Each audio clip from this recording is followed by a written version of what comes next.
Hi guys, I am doctor Deepti कार्य और आज के सेशन में हम डिस्कस करेंगे मैटरनल चेंजेस ड्यूरिंग प्रेगनेंसी। सबसे पहले मेरे सभी नोट्स आपको वेसेलियस एप्लीकेशन में मिल जाएंगे, साथ में मेरी बुक फिजियोलॉजी नोट्स में भी आपको सभी नोट्स मिल जाएंगे। दोनों के लिंक्स डिस्क्रिप्शन बॉक्स में दिए हुए हैं, ठीक है। तो आज का टॉपिक फटाफट से स्टार्ट करते हैं, मैटरनल फिजियोलॉजी इन प्रेगनेंसी। तो सबसे पहला, एवरेज ड्यूरेशन कितना है? अगर हम लास्ट मेंस्ट्रुअल पीरियड से काउंट करेंगे तो प्रेगनेंसी का ड्यूरेशन है 280 डेज। और अगर ओव्यूलेशन से काउंट कर रहे हैं तो ओव्यूलेशन से काउंट करेंगे तो इसमें से -14 करना है, ठीक है। मेंस्ट्रुअल के बाद 14 डेज के अराउंड ओव्यूलेशन होगा, तो ये 266 टू 270 डेज होगा, ठीक है।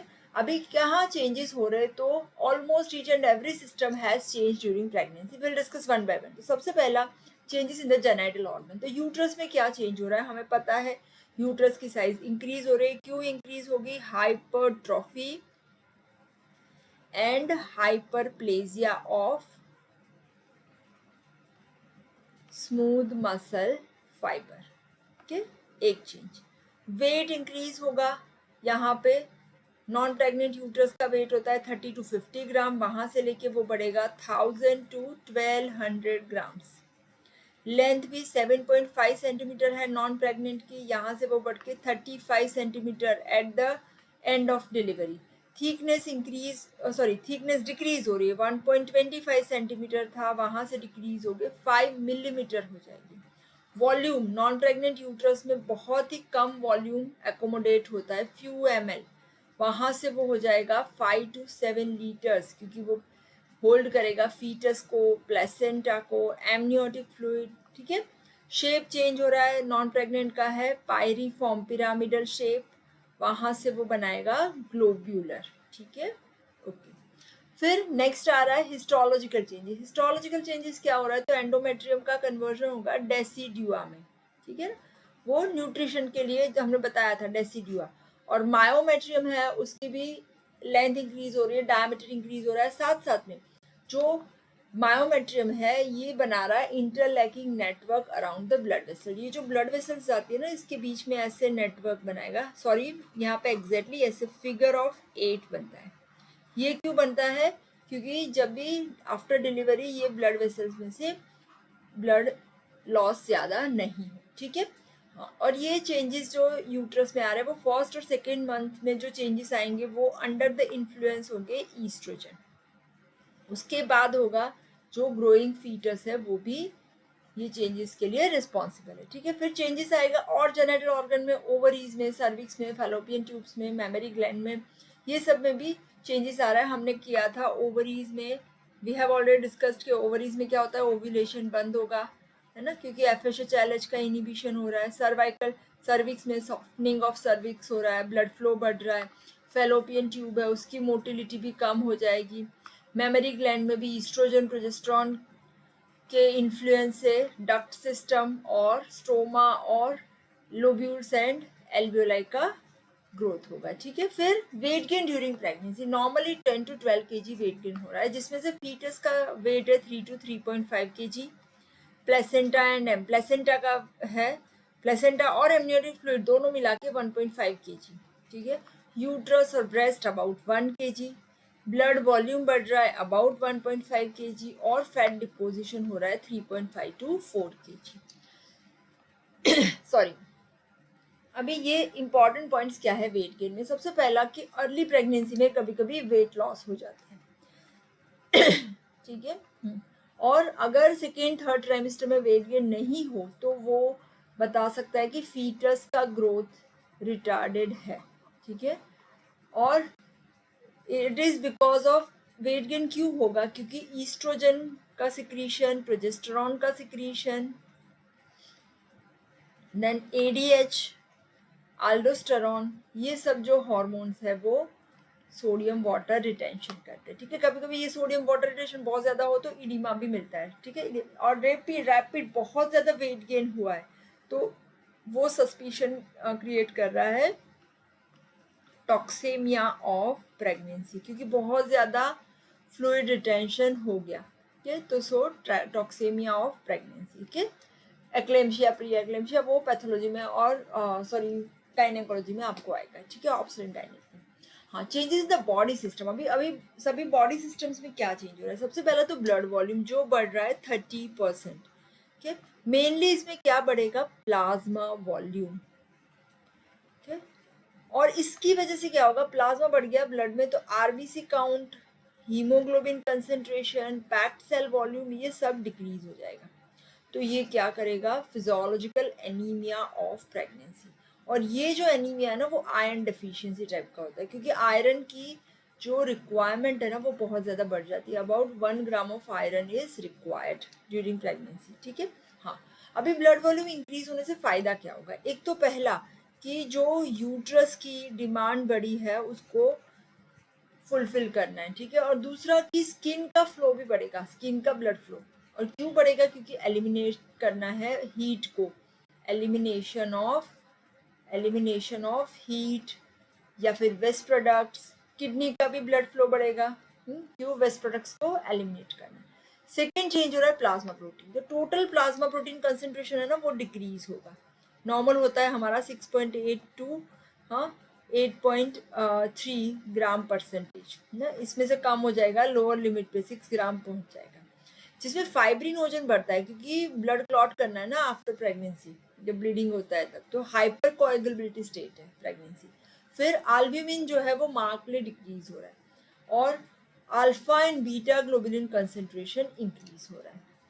दूसरे कौन से चेंजेस हो रहे हैं? अगर ब्लड का देखें तो टोटल डब्ल्यूबीसी काउंट इंक्रीज हो रहा है। Okay, polymorphonuclear cells are increase, platelet count decrease हो रहा है।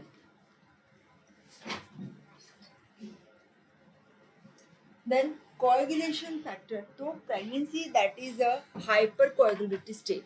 तो यहाँ पे क्या हो रहा है? फाइब्रिनोजन का लेवल इंक्रीज हो रहा है।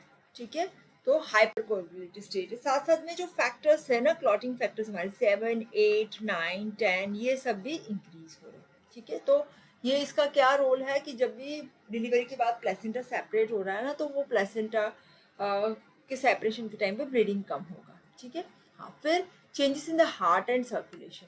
तो यहाँ पे हार्ट में बिकॉज ग्रेविड यूट्रस है तो वो हार्ट को ऊपर पुश करेगा, तो हार्ट कहाँ जाएगा? थोड़ा अपवर्ड एंड लेटरली। ठीक है, क्योंकि डायफ्राम और यूट्रस ऊपर जा रहे हैं। ठीक है, उससे ऊपर पुश कर रहे हैं। फिर कार्डियक आउटपुट इंक्रीज हो रहा है, ब्लड वॉल्यूम भी बढ़ रहा है, स्ट्रोक वॉल्यूम भी इंक्रीज होगा, हार्ट रेट भी इंक्रीज हो रहा है। ठीक है, और systolic diastolic blood pressure both are reduced because of the vasodilatation, because of increase in the circulation. ठीक है, फिर रेस्पिरेशन में वाइटल कैपेसिटी में बहुत ज़्यादा चेंज नहीं हो रहा है। क्यों? क्योंकि अगर डायफ्राम ऊपर जा रहा है तो वाइटल कैपेसिटी डिक्रीज होगी। ठीक है, पर कंपनसेटरी क्या हो रहा है कि जो हमारा रेस्पिरेशन है ना वो बढ़ रहा है, तो vital capacity will not decrease much. फिर पल्मोनरी वेंटिलेशन इंक्रीज हो रहा है क्योंकि टाइडल वॉल्यूम इंक्रीज होगा एंड रेस्पिरेटरी रेट भी इंक्रीज हो रहा है। ठीक है, ऑक्सीजन कंजप्शन भी बढ़ेगा, 15% तक बढ़ सकता है। क्यों? क्योंकि फीटस की डिमांड को उसको मीट करना है। Second, extra oxygen demand, body की भी एक्स्ट्रा ऑक्सीजन डिमांड है, कार्डियो रेस्पिरेटरी जो चेंजेस हो रहे हैं उन सबको भी फुलफिल करना है। ठीक है, फिर डाइजेस्टिव सिस्टम। तो सबसे पहला मोटिलिटी, मॉर्निंग सिकनेस होता है। मॉर्निंग सिकनेस क्यों होगा? क्योंकि जो लोअर इसोफेजियल स्फिंक्टर है ना उसका टोन डिक्रीज होगा। It is the effect of progesterone. साथ साथ में HCl सिक्रीशन डिक्रीज होगा, तो हाइपोक्लोरहाइड्रिया, मोटिलिटी भी डिक्रीज हो रही है। ये सब भी हार्मोनल इफेक्ट है। गॉल ब्लैडर, इसकी साइज इंक्रीज होगी और इसका जो एम्प्टिंग रेट है ना वो डिक्रीज होगा। लीवर फंक्शंस ये भी अफेक्ट हो रहा है। फाइब्रिनोजन एंड ग्लोबुलिन इंक्रीज हो रहा है। फाइब्रिनोजन ग्लोबुलिन हमने बता दिया, तो इसका प्रोडक्शन बढ़ेगा। एल्ब्यूमिन डिक्रीज हो रहा है, तो एल्ब्यूमिन ग्लोबुलिन रेशियो है ना वो भी रिवर्स्ड हो जाएगा। ग्लूकोज टॉलरेंस टेस्ट, तो यहाँ पे भी हमने कल बताया था डायबिटोजेनिक कंडीशन होगी, ब्लड शुगर लेवल इंक्रीज हो रहा है। ठीक है, यूरिनरी सिस्टम में चेंजेस, तो GFR इंक्रीज होगा, रीनल ब्लड फ्लो इंक्रीज होगा। क्यों? कार्डियक आउटपुट बढ़ा है, डायलेटेशन हुआ है ब्लड वेसल का। ठीक है, तो ये GFR और रीनल ब्लड फ्लो इंक्रीज करेगा। ठीक है, ये GFR इंक्रीज हो रहा है, रीनल ब्लड फ्लो इंक्रीज हो रहा है, तो वेस्ट प्रोडक्ट्स का एक्सक्रीशन जल्दी होगा। फिर ग्लाइकोज्यूरिया जो हमने बताया, ब्लड शुगर बढ़ रहा है, जब ब्लड शुगर रीनल थ्रेशोल्ड से ज़्यादा बढ़ेगा, blood sugar greater than renal threshold है हमारी 180 मिलीग्राम पर डेसीलीटर, जो उससे ज़्यादा बढ़ जाएगा तो फिर sugar is lost in urine. ठीक है, फिर एब्जॉर्प्शन कैपेसिटी जो है सोडियम और क्लोराइड की, क्योंकि आल्डोस्टेरॉन एडीएच वो सब भी बढ़ रहे हैं ना, तो वो 50% तक इंक्रीज हो रही है। ठीक है, फिर clearance rate of the substance जो कि वेस्ट प्रोडक्ट्स है, यूरिया क्लियरेंस, क्रिएटिनिन क्लियरेंस, ये सब इंक्रीज होगा। ठीक है, वाटर बैलेंस जो है वो लेट मंथ ऑफ प्रेगनेंसी में वाटर रिटेंशन बढ़ेगा, ये भी आल्डोस्टेरॉन की इफेक्ट है। ठीक है, एसिड बेस बैलेंस की बात करें तो प्रेगनेंसी में, क्योंकि जो प्रोजेस्टेरॉन है ना, इसका एक्शन है, प्रोजेस्टेरॉन क्या कर रहा है, रेस्पिरेटरी सेंटर जो है हमारे रेस्पिरेटरी सेंटर्स, ठीक है, उनकी सेंसिटिविटी को बढ़ाएगा। मतलब थोड़ा सा भी अगर कार्बन डाइऑक्साइड बढ़ा तो रेस्पिरेटरी सेंटर स्टिमुलेट हो जाएंगे, तो रेस्पिरेशन बढ़ जाएगा, रेस्पिरेशन बढ़ेगा तो होगा क्या, अल्कलोसिस। ठीक है ना, तो यहाँ पे अल्कलोसिस हो रहा है। ठीक है, और shift of oxygen haemoglobin dissociation curve जो है वो थोड़ा सा लेफ्ट साइड हो जाएगा अल्कलोसिस में। ठीक है, फिर पीएच है, अल्कलोसिस हुआ तो पीएच इंक्रीज होने वाली है। ठीक है, तो राइज इन पीएच होगा। फिर changes in the endocrine gland, endocrine gland में क्या हो रहा है, तो थायराइड ग्लैंड बढ़ेगी, एक तो 50% हाइपरप्लेजिया होगा, और साथ साथ में थायरॉक्सिन भी इंक्रीज होगा। क्यों ये थायराइड ग्लैंड बढ़ रही है, क्योंकि जो थायराइड स्टिमुलेटिंग इफेक्ट है हमारे एचसीजी की, एचसीजी और एचसीटी, ह्यूमन कोरियोनिक थायरोट्रॉफिन। ठीक है, और ईस्ट्रोजन है ना, इसके साथ एक इम्पॉर्टेंट काम कर रहा है, अगर थायरॉक्सिन बढ़ा है ना तो उसका बाइंडिंग प्रोटीन भी बढ़ाएगा, तो जो थायरॉक्सिन है ना वो फ्री स्टेट में नहीं होगा, वो बाउंड स्टेट में रहेगा, और इसी की वजह से वो फ्री स्टेट में नहीं होगा तो हमें हाइपर थायरॉयडिज्म के सिम्टम्स नहीं देखने को मिलेगी। थायरॉयडिज्म इज एब्सेंट, ठीक है, इन प्रेगनेंसी। फिर एड्रीनल कॉर्टेक्स की बात करें तो यहाँ पे भी जोना फेसिकुलाटा है, उसका एनलार्जमेंट हो रहा है, तो ग्लूकोकॉर्टिकॉइड्स बढ़ेंगे। यहाँ पे भी सेम बात है, ग्लूकोकॉर्टिकॉइड्स बढ़ते हैं पर उसका बाइंडिंग प्रोटीन भी बढ़ता है ना, ये ईस्ट्रोजन करेगा, तो इससे क्या होगा, जो बाइंडिंग प्रोटीन है उसका नाम है ट्रांसकॉर्टिन, और इससे क्या होगा, ये ग्लूकोकॉर्टिकॉइड्स के साथ बाइंड रहेगा तो कुशिंग सिंड्रोम जैसे सिम्टम्स नहीं आएंगे, like increase in the glucocorticoid के जो सिम्टम्स है वो नहीं आएंगे। ठीक है, फिर एंटीरियर पिट्यूटरी का भी साइज बढ़ता है 50%, जिसमें से कौन से हार्मोन का सिक्रीशन बढ़ेगा, प्रोलैक्टिन बढ़ेगा, एसीटीएच ग्रोथ हार्मोन, एफएसएचएलएच डिक्रीज होगा, टीएसएच इंक्रीज हो रहा है। ठीक है, फिर पोस्टीरियर पिट्यूटरी की बात करें तो ऑक्सीटोसिन सिक्रीशन है, क्योंकि oestrogen and progesterone level high है तब तक ऑक्सीटोसिन का सिक्रीशन डिक्रीज होगा। ठीक है, फिर एडीएच का सिक्रीशन है, एंटी डायबिटिक हार्मोन, वो बढ़ रहा है, पैराथायरॉयड ग्लैंड की साइज बढ़ेगी, पैराथायरॉयड हार्मोन का सिक्रीशन बढ़ेगा, और पैराथायरॉयड हार्मोन जो है उसका काम क्या है कि D3 का एक्टिव फॉर्म बढ़ाएगा और सीरम कैल्शियम लेवल मेंटेन करेगा। ठीक है, तो अगर फूड में प्रॉपर कैल्शियम नहीं है और पैराथायरॉयड ग्लैंड बढ़ा हुआ है तो वो क्या करेगा, बोन रिजॉर्प्शन, तो बोन में से कैल्शियम लेके आ रहा है। ठीक है, हाँ, फिर पेंक्रिया में बीटा सेल का हाइपरप्लेजिया हो रहा है, क्यों, क्योंकि ब्लड शुगर लेवल बढ़ रहा है। ठीक है, हाँ, और दूसरा कि जो मैटरनल टिश्यू है ना उसकी इंसुलिन की सेंसिटिविटी कभी कभी डिक्रीज हो रही है, पहले फर्स्ट हाफ में वो सेंसिटिविटी इंक्रीज होगी, सेकेंड हाफ के बाद वो डिक्रीज हो जाएगी। मेटाबॉलिक चेंजेस की बात करो तो वाटर रिटेंशन हो रहा है, जो हमने बताया था मेटाबॉलिक चेंजेस में, क्योंकि ये सब जो अल्डोस्टेरॉन है, एडीएच है, वो इंक्रीज हो रहा है। प्रोटीन में definitely protein, positive protein balance, क्योंकि प्रेगनेंसी में लैक्टेशन में प्रोटीन चाहिए। कार्बोहाइड्रेट में ब्लड शुगर बढ़ेगा, रीनल ग्लाइकोज यूरिया, फैट मेटाबॉलिज्म में फैट भी बढ़ेगा, कोलेस्ट्रॉल, फॉस्फोलिपिड्स है, एडिपोज टिश्यू में सब फैट डिपोजिशन हो रहा है। ठीक है, mineral metabolism 50 grams of calcium चाहिए ड्यूरिंग प्रेगनेंसी। ठीक है, और 35 to 40 ग्राम फॉस्फोरस चाहिए। ठीक है, और इसमें से 1/2 ऑफ कैल्शियम जो है वो फीटस को जाएगा, ठीक है, लास्ट मंथ के टाइम पे, और बाकी का है वो स्टोर रहेगा मैटरनल टिश्यू।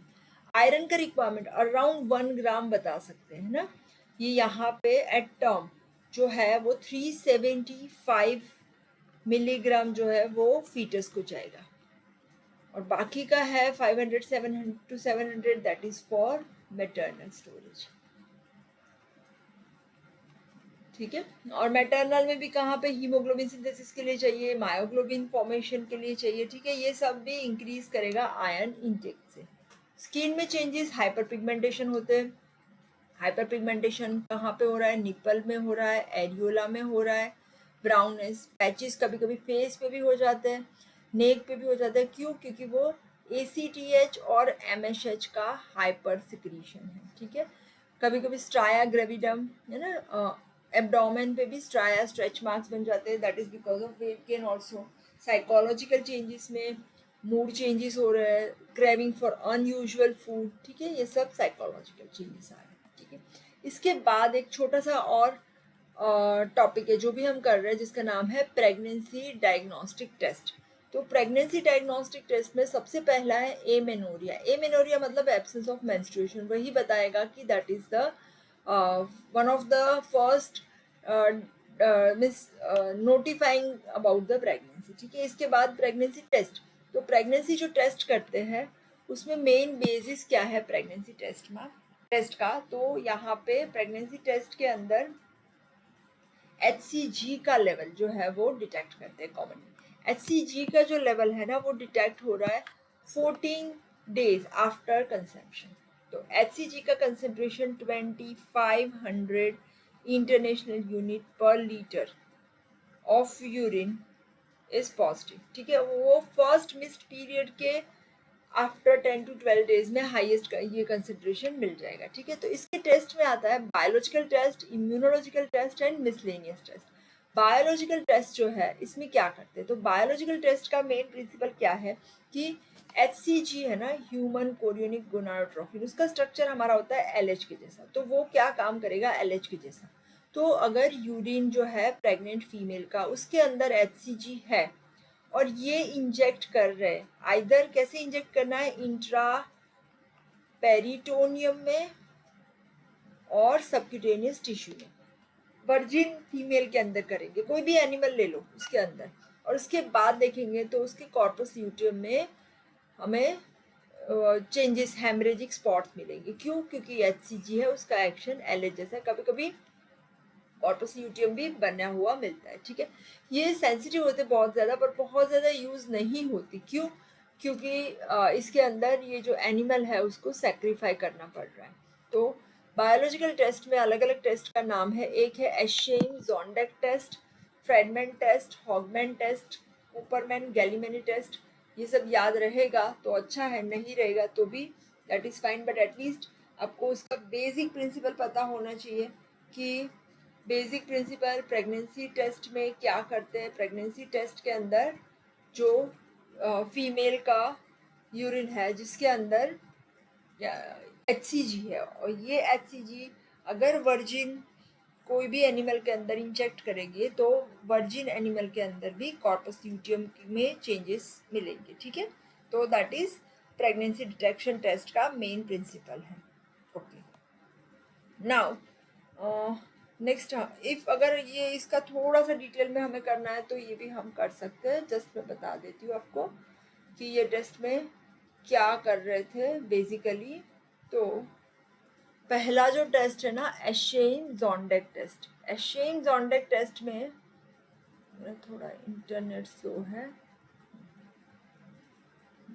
तो एशेन जोंडेक टेस्ट में इमेच्योर माइस जो है ना, नॉर्मली जो इमेच्योर माइस होते हैं ना वो नॉर्मली ओव्यूलेट नहीं करते। ठीक है, पर यहाँ पे अगर उसको HCG का इंजेक्शन दे तो ओव्यूलेशन होगा। तो यहाँ पे क्या करते हैं, 2 ml यूरिन प्रेग्नेंट फीमेल का, अगर फीमेल जो सस्पेक्टेड है वो इंजेक्ट करते हैं 2 डेज तक, किसमें, इमेच्योर माइस के अंदर।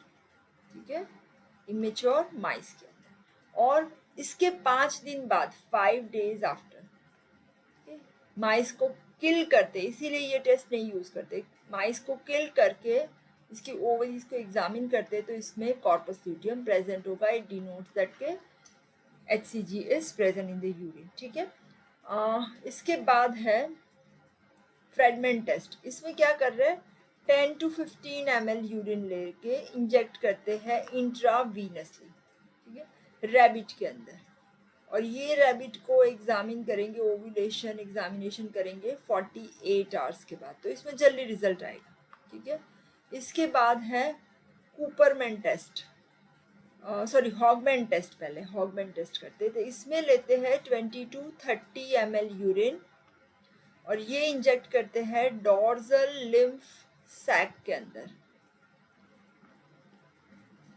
किसकी डॉर्सल लिम्फ सैक में, South African toad, South African toad जिसे कहते हैं जीनोपस लेविस, ठीक है। और इसके अंदर और जल्दी रिजल्ट आएगा, 12 आवर्स में ओव्यूलेशन प्रेजेंट होगा।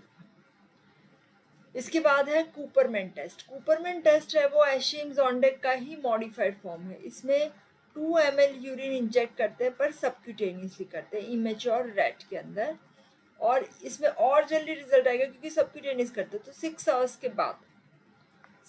के बाद जो है ओवरीज में चेंजेस प्रेजेंट होंगे, ठीक है। और लास्ट वाला है गैलीमैनी टेस्ट, जिसमें भी 2 ml यूरिन इंजेक्ट करते हैं पर यहाँ पे मेल एम्फीबियन में इंजेक्ट करेंगे।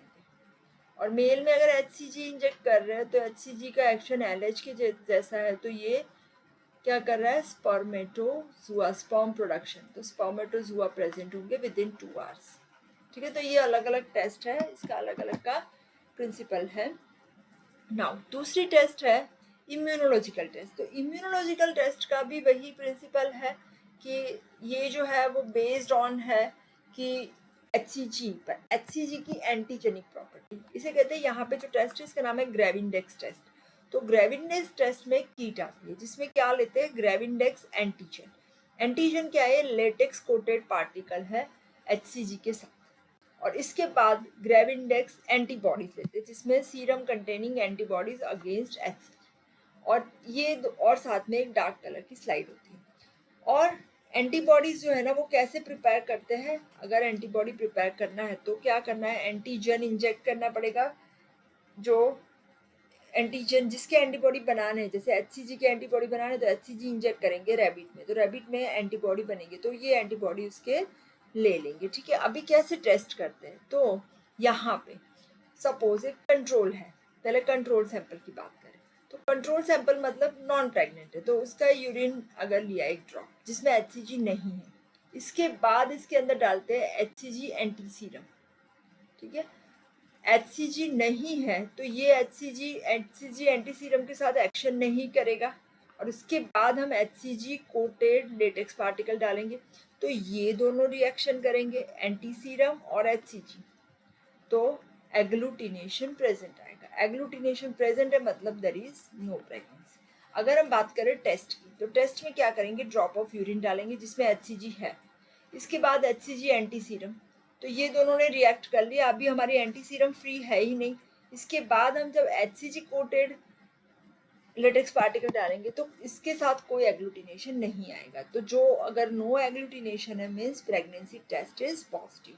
तो ये बेसिक प्रिंसिपल है। अभी एडवांटेजेस, हाँ ये बहुत ज़्यादा स्पेसिफिक नहीं होता, कभी कभी कोई ट्यूमर है तो उसमें भी अच्छे से सिक्रीट करे तो टेस्ट इसमें भी पॉजिटिव आ सकता है, और लेट स्टेजेस ऑफ प्रेगनेंसी में टेस्ट नेगेटिव आएगा। एडवांटेजेस क्या है इसके, कि ये स्पेसिफिक है, एक तो एडवांटेज, क्विक है, इजी है, अर्ली डायग्नोसिस हो रहा है और सेंसिटिव है, ठीक है।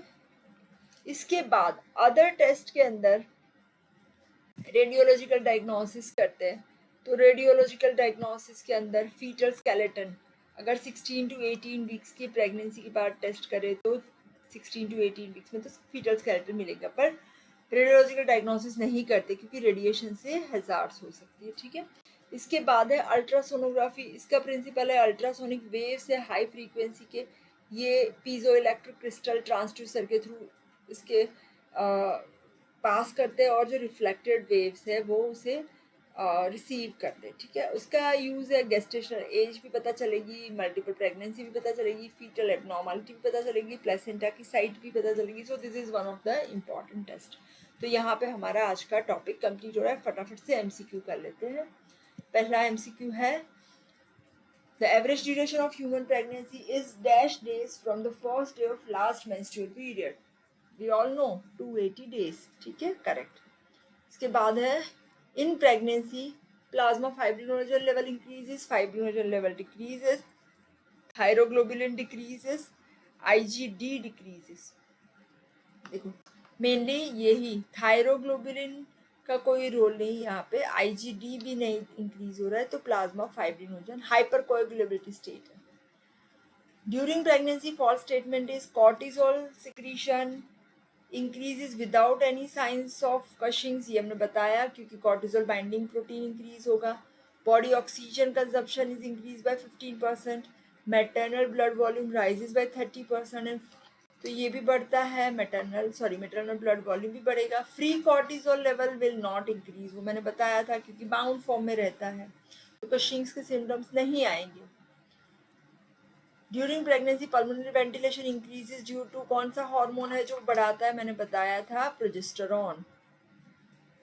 During later months of pregnancy there is tendency of, क्योंकि प्रोजेस्टेरॉन बढ़ रहा है ना, तो वो ऑक्सीजन का लेवल इंक्रीज करेगा, कार्बन डाइऑक्साइड को घटाएगा, सो देयर इज अल्कलोसिस।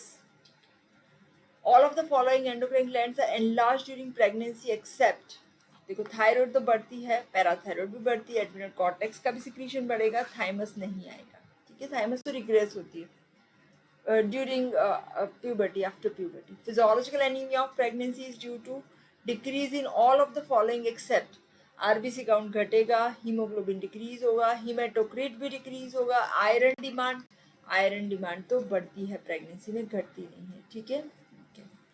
फिर during pregnancy all of the following pituitary hormone secretion increases except, ACTH तो बढ़ेगा, TSH भी बढ़ेगा, MSH भी बढ़ता है जो पिगमेंटेशन कर रहा है, गोनाडोट्रोफिन, FSH, LH को फीडबैक इनहिबिशन मिलेगा, जो ईस्ट्रोजन प्रोजेस्टेरॉन है वो इनको इनहिबिट करेंगे, ठीक है, तो वो डिक्रीज करेंगे। 9 average weight gain during pregnancy is, हमें पता है 10 to 12.5 kg, ठीक है। Total demand of extra iron during pregnancy is, कितने ग्राम था, मैंने बताया था अराउंड 375 ग्राम्स फीटस को चाहिए, अराउंड 500 ग्राम्स मदर को चाहिए, ठीक है, तो अबाउट 1 ग्राम, ठीक है। तो यहाँ पे आज का सेशन कंप्लीट हो रहा है। Thank you so much. नए बच्चों के लिए मेरे सभी नोट्स वैसेलियस एप्लीकेशन में मिल जाएंगे, जो प्ले स्टोर से डाउनलोड कर सकते हो। साथ में मेरी बुक फिजियोलॉजी नोट्स में भी आपको सभी नोट्स मिल जाएंगे। दोनों के लिंक्स डिस्क्रिप्शन बॉक्स में दिए हुए हैं। Thank you so much. If you like the video, you can like it, you can share with all your friends and subscribe the channel and hit the bell icon. Thank you.